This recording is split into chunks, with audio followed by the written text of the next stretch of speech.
मित्रों, आपने अक्सर देखा होगा, हम कैसा भी स्वप्न देखें, वो अच्छा हो या बुरा, उसे घर में या फिर किसी अपने के साथ साझा जरूर करते हैं। किंतु क्या आप जानते हैं कि स्वप्न शास्त्र में कुछ ऐसे सपनों को भी बताया गया है जिसे देखने के बाद किसी के साथ साझा करना उसके प्रभाव को बिल्कुल उलट सकता है और आपके जीवन में ढेर सारी खुशियां दस्तक देने वाली होती हैं, अब वो दुख का कारण बन सकती हैं।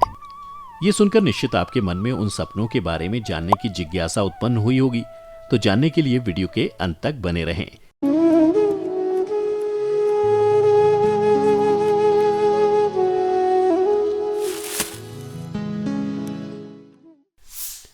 मित्रों, स्वप्न शास्त्र में वर्णित जिन स्वप्नों की आज हम बात करने जा रहे हैं, उनमें से 5 कुछ प्रमुख सपने हैं, जिनमें से पहले के अनुसार यदि सपने में आपको भगवान दिखाई दें जिसमें वो आपको आशीर्वाद दे रहे हैं, तो समझ जाइए कि ये इस बात का संकेत है कि आप सच्चे मन से परमात्मा से जुड़े हुए हैं और स्वयं भगवान भी आपकी आत्मा को पवित्र समझते हैं और सपने में आपको आशीर्वाद देने के लिए आए हैं।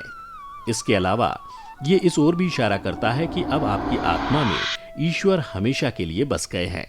किंतु आपको ये जानना जरूरी हो जाता है कि यदि आपने ये स्वप्न किसी के साथ साझा कर लिया है तो आपके ऊपर भगवान की ये कृपा दृष्टि आपके लिए शुभ नहीं बल्कि अशुभ साबित हो सकती है। इसलिए ध्यान रखें, ऐसा कोई भी स्वप्न आने पर किसी को ना बताएं। स्वप्न शास्त्र के अनुसार यदि आपको सपने में दिखाई दे कि आपके माता पिता आपको पानी पिला रहे हैं, तो ये भी एक शुभ संकेत है जो ये कहता है कि अब भविष्य में आपकी खूब तरक्की होने वाली है। किंतु ये भी ऐसे सपनों की श्रेणी में आता है जिसको किसी के साथ साझा करने मात्र से आपके जीवन पर पड़ने वाला इसका सकारात्मक प्रभाव नकारात्मक प्रभाव में बदल सकता है। इसलिए ऐसा स्वप्न आने पर कभी किसी के साथ साझा करने की गलती भूल से भी ना करें। सपनों की इसी श्रृंखला में आगे बढ़ते हुए अब हम तीसरे ऐसे स्वप्न को बताने जा रहे हैं जिसे आपका साझा करना दुर्भाग्य को खुला निमंत्रण देना हो सकता है। बताया गया है कि यदि कोई व्यक्ति सपने में अपने आप को गाय अर्थात गौ माता की सेवा करते हुए पाता है, तो ये इस ओर संकेत करता है कि अब उसका भाग्य चमकने वाला है, क्योंकि इस तथ्य से तो आप वाकिफ हैं ही कि सनातन धर्म में गाय में समस्त देवी देवताओं का वास मानकर उन्हें पूजा जाता है। इसलिए सपने में इनके दर्शन होना भी बहुत शुभ है। यही नहीं, मान्यता तो ये भी है कि जिस व्यक्ति को ये सपना आए उसे अगले दिन से गाय को चारा देना चाहिए। और अब सबसे महत्वपूर्ण बात, जिस भी व्यक्ति को ये स्वप्न आए उसे ये स्वप्न अपने तक ही सीमित रखना है, इसे किसी के साथ साझा ना करें। यही नहीं, सपने में यदि किसी व्यक्ति को दरवाजे खुलते हुए दिखाई दें तो ये आपकी किस्मत के दरवाजे खुलने का सीधा संकेत है। बताया जाता है कि इस सपने को देखने के बाद किसी जरूरतमंद को पीले या नारंगी रंग के वस्त्र जरूर दान करने चाहिए। इससे ये शुभ संकेत और भी प्रभावशाली बन जाता है। किंतु स्वप्न शास्त्र के अनुसार ये स्वप्न भी उन्हीं सपनों में से एक है जिसे किसी को भी बताना अशुभ साबित हो सकता है। अब आते हैं स्वप्न शास्त्र में वर्णित सबसे अंतिम ऐसे स्वप्न पर, जो कुछ ऐसे ही सपनों में से है पर आसानी से सुनने में नहीं आता। तो आपको बताते हैं, स्वप्न में खुद को गोबर से घर लीपते हुए देखना भी स्वप्न शास्त्र में एक शुभ संकेत दाता स्वप्न माना गया है।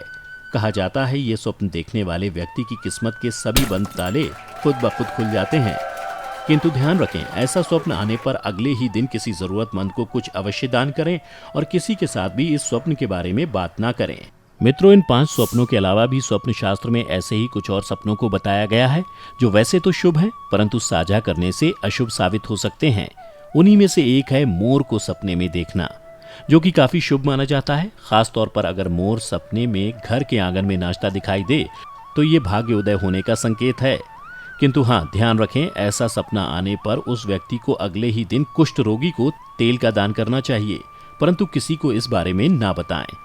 इसके अलावा जो व्यक्ति खुद को सपने में केले के पेड़ या उसकी पूजा करते हुए पाता है, तो ये इस बात का संकेत है कि उसके जीवन में एक नई शुरुआत होने वाली है। और हाँ, ऐसा सपना आने पर व्यक्ति को किसी न किसी गरीब व्यक्ति को पीली चीजें जरूर दान देना चाहिए। और सबसे महत्वपूर्ण बात यह कि किसी के साथ इसके बारे में बात ना करें। मित्रों, उम्मीद करते हैं कि इन सपनों के आने पर आपको थोड़ी सतर्कता बरतनी चाहिए। आपको इससे जुड़ी थोड़ी बहुत जानकारी तो मिल गई होगी। यदि आप ऐसे ही किसी और सपने के अर्थ को लेकर परेशान हैं तो नीचे कमेंट करके हमें जरूर बताएं। हम आपकी इस विडंबना को दूर करने का प्रयास करेंगे। वीडियो पसंद आई हो तो लाइक करना ना भूलें और ऐसी ही आध्यात्मिक और धार्मिक जानकारी के लिए सब्सक्राइब करें हमारा YouTube चैनल। और फेसबुक पर देखने वाले लाइक करें हमारा फेसबुक पेज। आज के लिए बस इतना ही। अब इजाजत दें। आपका बहुत बहुत शुक्रिया।